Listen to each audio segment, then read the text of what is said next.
major issue in this race is child care, and Kamala has put forward a concept of a plan.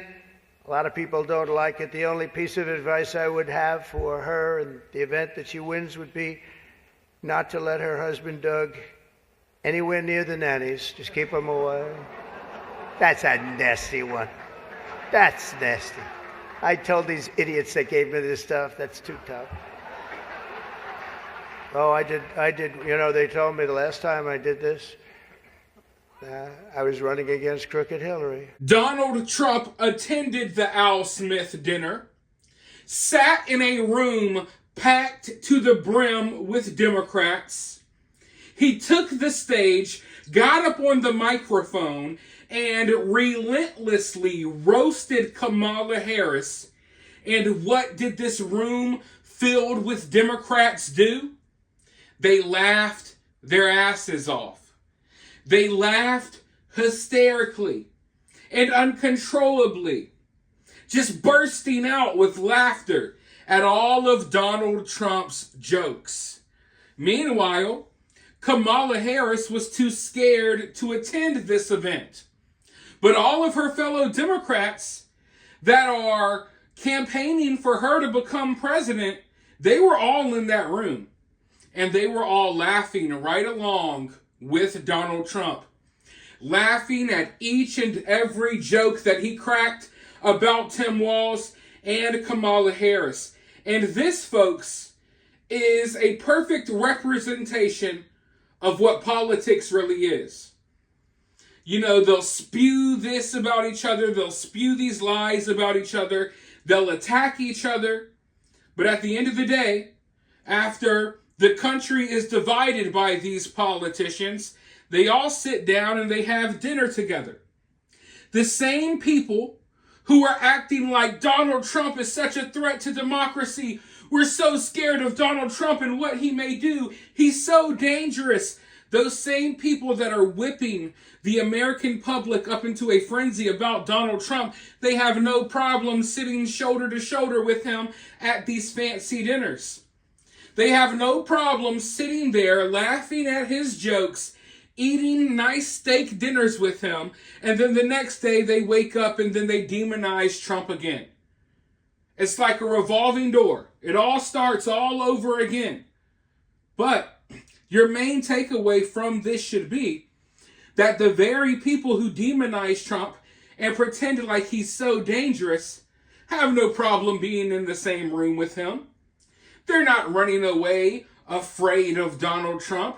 They're not running away from his supporters who are standing outside of these buildings greeting him as he goes in. No. Because Donald Trump isn't this big threat that they make him out to be on the news. Which is why they're not afraid to go to the same little shindigs. But where's the support for Kamala? Someone who is too afraid to attend this event. You know what I mean? I mean, we're a couple of weeks out from the election and all of her so-called allies are in the same room with Donald Trump, getting cozy with him. It's really a sight to see. But I think Donald Trump is, as much as they say about him, I think in person he's a likable person. And he's always been buddy-buddy with a lot of these people who turned on him when he ran for president. But let's go ahead and roll another clip from this dinner. Let's watch as all of these actors and musicians, all of the people who demonize Trump and act like he is the literal Antichrist, they're all sitting here cheering him on as he tells these jokes. Let's go ahead and roll the clip, and then I'll be right back with more. I must say I was shocked when I heard that Kamala was skipping the Al Smith dinner. I'd really hoped that she would come because we can't get enough of hearing her beautiful laugh. She laughs like crazy. We would recognize it any place in this room, and all polls are indicating I'm leading big with the Catholic vote, as I should be. But I don't think Kamala has given up yet. She hasn't. Instead of attending tonight, she's in Michigan receiving communion from Gretchen Whitmer.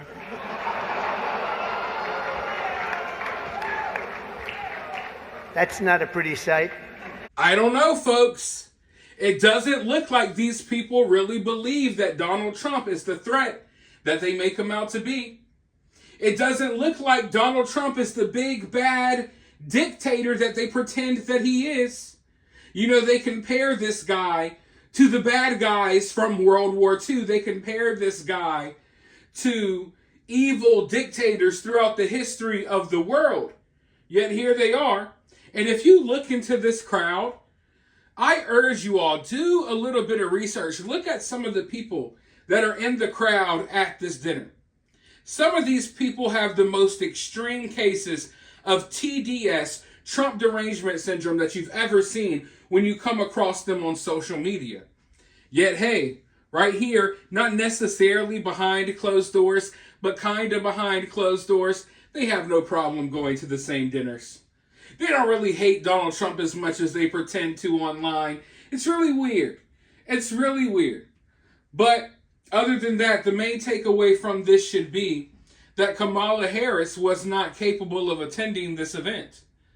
And I fully believe that if she had the confidence that she could go to this event and perform in the way Donald Trump did, then I think she would be there. Many of you all might remember this event from 2016, when Donald Trump and Hillary Clinton attended this event before the election. Even Hillary Clinton stood up and went to this event. Donald Trump trolled her, made fun of her right there in her face, and people laughed along, but she went. She had the balls to go. Kamala Harris does not. Because you can say whatever you want about Hillary, she was at least competent enough to get up there on the stage, right? Kamala Harris isn't. That's why she wasn't at this event. And people are calling her out for it. And I think I don't know. I don't think it's sitting well with a lot of the people who attended this event. Hell, Donald Trump was like sitting right next to Chuck Schumer the whole time, joking with him. So it's a wild sight to see a couple of weeks out from the election, especially just with how fiery and divisive things have been lately. But for now, let me know your thoughts about this down in the comments below. While you're down there, hit that thumbs up, hit that subscribe, ring that notification bell. And if you find yourself getting too worked up by all of this, remember, it's just political cinema.